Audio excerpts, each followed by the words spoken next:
Hey, this is DeadTurin here, lead playtester for Black Magic Labs, and this week's Thursday Double Take is all about foretelling our opponent's doom with Doom Foretold. This is going to be an Abzan take on Doom Foretold, and today we're going to be previewing Yorion's Doom Ultimatum. So this is the Abzan counterpart to our Yorion's Dance of Doom, built around this card called Doom Foretold. This is going to be a slightly different flavor though, because we won't have blue, but we are going to have green, so we're going to have a little bit more single base destruction and less board wipes, though we are going to still run a ton of board wipes. Let's go ahead and start with Yorion Sky Nomad. This deck won't be able to utilize the ease of cast that the other deck could use because it could play blue or white. This one will just have to do white. His companion cost means you have to have at least 80 cards in your deck. We're playing 81 because it has to be 20 more than the minimum deck size. When he enters the battlefield, you exile any number of permanents you own and you control. Return those two cards to the battlefield at the beginning of the next end step. He's a 4/5 flyer. So you flicker your cards, get some more triggers. Otherwise, he's just a creature in the deck that we can cast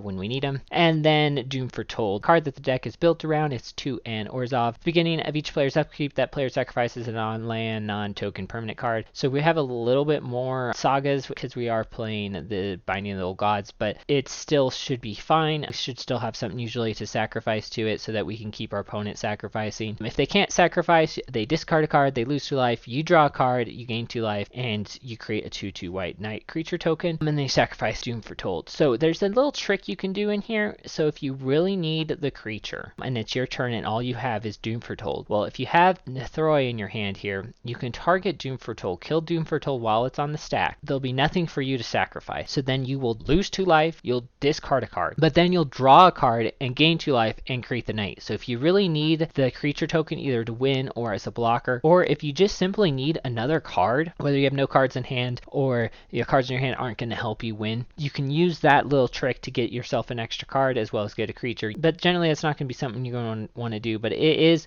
a path to victory that you got to consider. So then how are we going to do this? We are going to do it similar to the other deck with a bunch of these draw cards. However, they're going to all be artifacts in this one because we don't have the blue draw spells. So we're going to use Golden Egg. When it enters battlefield, you draw a card, and then it has 1 tap and sack to filter a 1 mana. So this allows us to maybe get our extra colors for Eerie Ultimatum, or maybe we don't have a second white, or we don't have a black, or don't have a green. We can use this to get that other color. Otherwise, against aggro, it allows us to pay 2 mana and sacrifice it to gain 3 life. So we can help kind of stem the tide there against those red decks or other aggro decks. Sleeper Dart. So this is going to be a little bit different than the other Orion deck. When this enters the battlefield, you draw a card. Again, it has tap, sacrifice it. Target creature doesn't untap during its controller's next untap step. So we're going to be using a little bit different strategy here. This allows us to essentially stop something from attacking for a turn. It's going to be a little bit better against aggro decks. Otherwise, it doesn't have much secondary benefit, but we don't have access to those blue enchantment draw spells, so this is, I think, the best. We could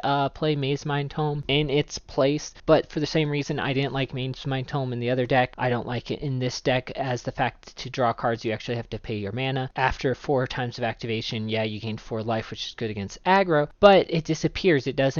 It goes into exile, so you can't bring it back with Eerie Ultimatum. You can't have it stick around to Doom Foretold. I think Sleeper Dart's better in that sense. And then we have Spare Supplies. Spare Supplies is nice. It's 2 and when it enters battlefield, it enters tapped, and you draw a card. And then you can pay 2, sacrifice it, and draw another card. So this is just going to keep going through our deck and give stuff to leave behind for Doom Foretold. 4 of the Mythros of Nethroi. It is destroy target non-land permanent if it's a creature, or if you spend Abzan, and we're an Abzan deck, so we should be able to do that, then you can destroy a permanent. So creature for 2 and a black, or if you play Abzan, you can destroy any non-land permanent. It's a really nice card. It doesn't hit the Crawling Barrens, which can be a problem, so we'll have cards like Eat to Distinction in the side to bring in to take out stuff like Crawling Barrens, because this deck is very susceptible to that card. Shatter the Sky. We're playing no Realm Cloak Giant in this deck. Instead, we're playing Shatter the Sky as a 4 of, and the rest of our other board wipes as a 4 of. It can be a little bit different kind of deck, more about keeping the board cleared, and then we're going to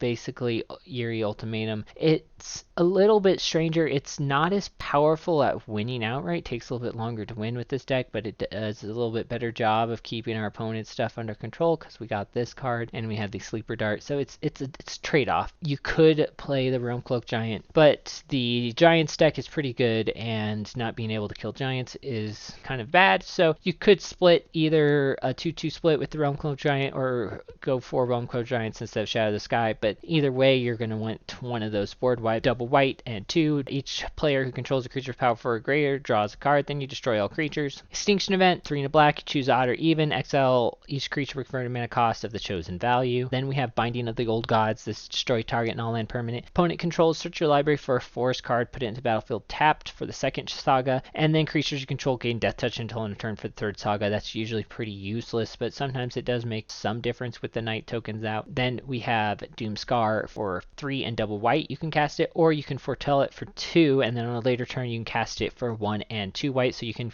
foretell on turn 2, cast this on turn 3 as a board wipe. It destroys all creatures. It's a nice card. It's better than Shadow of the Sky, but sometimes if you draw this on turn 4, you can't cast it on turn 4, which is a little bit of a problem. This deck is primary win con is going to be Ugin, so it's going to play a little bit different. Instead of doing all these extra win cons that the other deck has, this deck is really just going to rely on Ugin or Yorion. It's a little bit different style of play. Then we have Elspeth Conquers Death for double white and 3. Exile target permanent opponent controls with converted mana cost 3 or greater. Non-creature spells your opponent casts cost 2 more until your next turn for the second chapter, and the third chapter is return a creature or planeswalker from your graveyard, put a 1/1 counter or loyalty on it respectively. So that will help us return either Yorion or Ugin. Otherwise it's just to get rid of our opponent's stuff. This deck is going to be focusing on 1-for-1 destruction for the most part, and then board wiping when necessary. It's going to play a little bit different against control. I think this deck is not as strong as the Esper version, but it does have some ways it matches up better. It definitely matches up better against mill decks, as Eerie Ultimatum allows you to get a lot more stuff, and it doesn't cost as much mana as Dance does, so that's nice. But I don't know, it's just different. That's all it really is. Mirror's Call. So this is ult land on the flip side. Otherwise, you create 2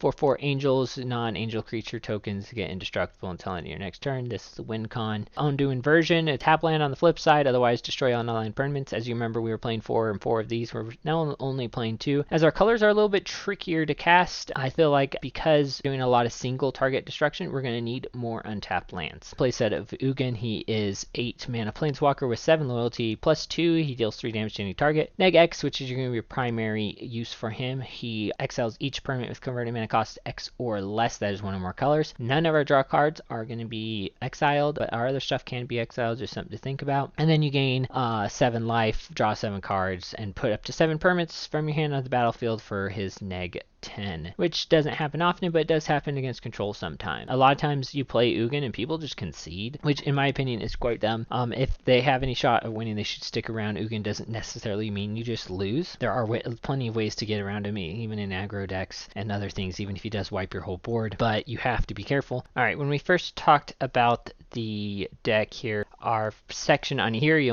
Ultimatum actually got messed up, and somehow it just skipped past it. I was in the middle of talking about it, and then it just skipped to the next card. So something happened in our video, so we're going to just do a little segment here. You might notice the sideboard is different. So Eerie Ultimatum, it's double white, triple black, and double green. You get a sorcery that returns any number of permanent cards with different names from your graveyard to the battlefield. So we're going to be able to get this to bring back Yorion, bring back Golden Egg, Sleeper Dart, Spare Supplies, Doom Foretold, Binding the Old Gods, Elspeth Conquers Death, as well as Ugin, the Spirit Dragon, and then any number of lands that have been destroyed for any reason. You can get Fabled Passage back, but if you've already found all your basics, then it won't do you much good. So we're going to play 3 of those. It's going to bring all that stuff back. Now, note that none of this necessarily is going to be a win con, while Ugin and Yorion can be a win con. The rest of the stuff isn't going to necessarily win you the game. It will bring it all back at once though, which is nice because all those triggers will hit, and then you can use Yorion's trigger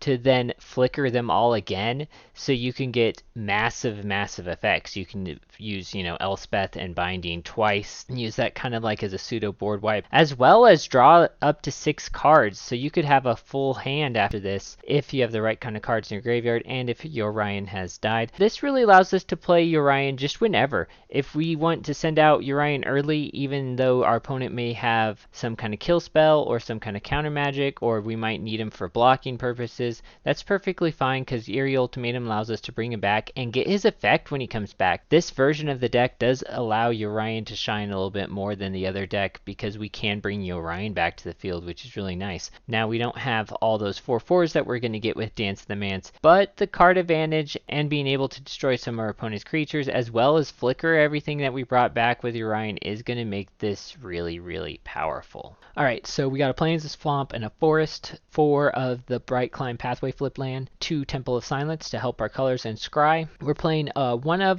Darkboar Pathway flip land and 3 of these Temple of Maladies. This could be changed. You could play all 4 Darkboar. I think we want the Temples simply because Eerie Ultimatum is double white, triple black, and double green. I think we need some of these lands that can add or, so in this case black or green, and this is white or black, so I think you need some of those dual lands like that as opposed to these flip lands. So then we got a Woodland Chasm and an Arctic Tree Line simply because they can be fetched with Binding of the Old Gods. They are forest. Then we're playing 4 of this flip land, Inditha Triome. This is also able to be fetched with the binding and gives us all our colors, which is nice. The one thing the Esper version lacks is it doesn't have this Triome that really does it for you, whereas this has a Triome that gives you all your colors, which is real nice. These Fabled Passages could easily be the flip land. You could take these 3 out and you could put 3 more Darkboar Pathways in. 4 of Crawling Barrens because this is going to be our main win con outside of Ugin. A little different in that the other deck uses the Crawling Barrens just kind of as a control offset. This deck, yeah, it's really good against control, but we're going to try and win with Crawling Barrens. This is a really good land. It's, adds a colorless, otherwise it's 4 and you put 2 counters on it. Like I've said many times before, if you're playing against black, make sure you don't make it a creature on their turn. Make sure that if you do make it a creature, make sure it already has 2 counters on it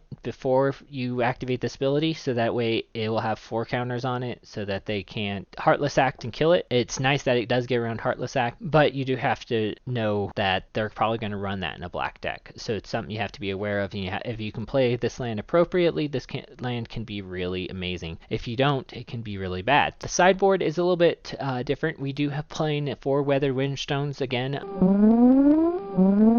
Update. We have taken out Withered Runestone and replaced it with Drannith Magistrate. So the problem with Withered Runestone was that it did not stop Emergent Ultimatum, which has become the most popular and predominant Ultimatum deck by far. It did well against the other Ultimatum decks, but did not stop Emergent Ultimatum, so we will play Drannith Magistrate instead. Drannith Magistrate is a 1/3 for 1 and a white. Opponents can't cast spells from anywhere other than their hands. So this is going to stop all exile stuff, whether it's Foretold, whether it's an adventure, as well as stuff from graveyards, from libraries. Does all the same stuff that the Runestone did, more, but it is attached to a 1/3 creature that dies to a lot of stuff. It dies to a lot of the red burn spells, as well as any creature destruction spells. So it is a little bit more fragile, but it takes care of more decks, and this is going to be more effective at handling Emergent Ultimatum, which is the biggest problem for this deck. Agonizing Remorse against Control and against Ultimatum and other kind of decks where we just need to strip stuff from their hands. We're not playing counter magic or anything like that, and so if there's something we know they're playing that we can't deal with our destruction spells, we'll bring in Agonizing Remorse, strip it for each distinction to allow us to take care of Crawling Barrens mostly, well as some of those mono green food and Selesnya food type decks where they're using Wicked Wolf or other indestructible creatures. This is nice to do it, and it gives us a nice survival. And then this deck does have some issues sometimes with some of those lower end decks. The other deck doesn't play Shadow's Verdict like this one does in the side. It's kind of taking advantage of the blue and playing a little bit more off the blue, but since we don't have blue to help us, we're going to use Shadow's Verdict to come in as a 2-of to get rid of those Loris based decks or any of those other kind of aggro-y decks. We can just get rid of all their converted mana cost 3 or less creatures from graveyards, from battlefields, and this also helps against the escape deck, as it also helps us take out the Woe Striders. It also helps us take out the Titan Giant, and so this does have some playability in this deck. You could maybe go up to 4, you would have to cut somewhere, and I don't really think any of these are worth cutting, so you could even put some in the main board if you don't like Shatter and the way it plays. That's another option for you. So that's the deck, and we'll see how she plays. As always, like, share, and subscribe if you like this video. Also, please consider supporting Black Magic Labs on Patreon. Thanks.